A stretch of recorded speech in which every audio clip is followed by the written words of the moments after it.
While he's acted in such big-budget films as K-Pax, it's his smaller projects that are closest to his heart. Yo, son, as in so lost simply because we be the rising stars and suns that never set word up, Jack. Hi, I'm Rebecca Brayton, and welcome to WatchMojo.com. And today, our host Malik Shahid got the chance to speak with actor, poet, and musician Saul Williams about his film career and his literary mixtape. Talk to us about your love of poetry. I wrote poems and write poems out of necessity or some. It's a discipline that I kind of enjoy for my own development as a person. I write down thoughts in journals. I like journals. I have a love of books, of journals. You know, I fill them up with words just because they're there, and I think it's helpful sometimes when I'm thinking or what have you. Poetry's been very useful for me, but I didn't approach it out of a love of it. Talk to us a little about your literary mixtape. So I have a book that's coming out on September 4th with approximately 100 different poets in it. Kind of like an anthology, except the way that it's been put together is the titles and the authors go in the back of the book and like film credits, and the poems are connected one after another so that they read like one voice, but it's 100 voices. And they're connected by theme. And then I wrote a poem using the poems that are there in red ink over it, just using those words there that goes through the whole book as well. And so that's called Chorus. You acted in a film called Aujourd'hui, which is a French film, and you had to speak French in the film. Yeah.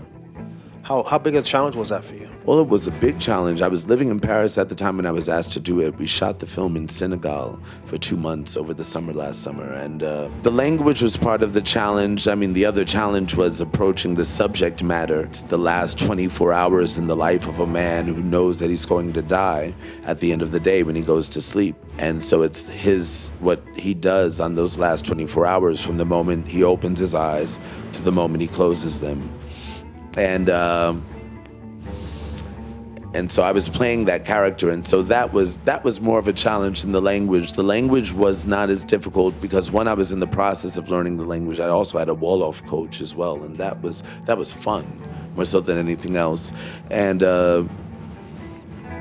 but also because the language that I had to learn was in the script. It was like learning lines. I didn't have to learn how to speak the language fluently.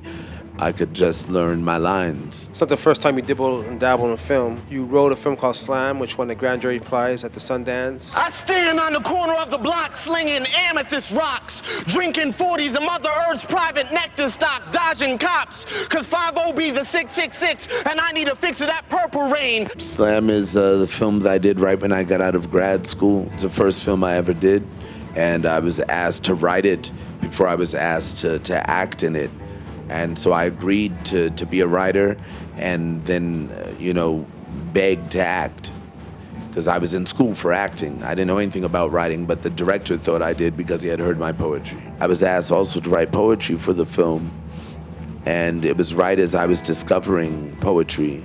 The poetry had already transformed my life by that time, and then the film itself blew that out into another dimension. Thanks a lot. All right, thank you, man. Appreciate the interview, man. Okay, cool. Thanks.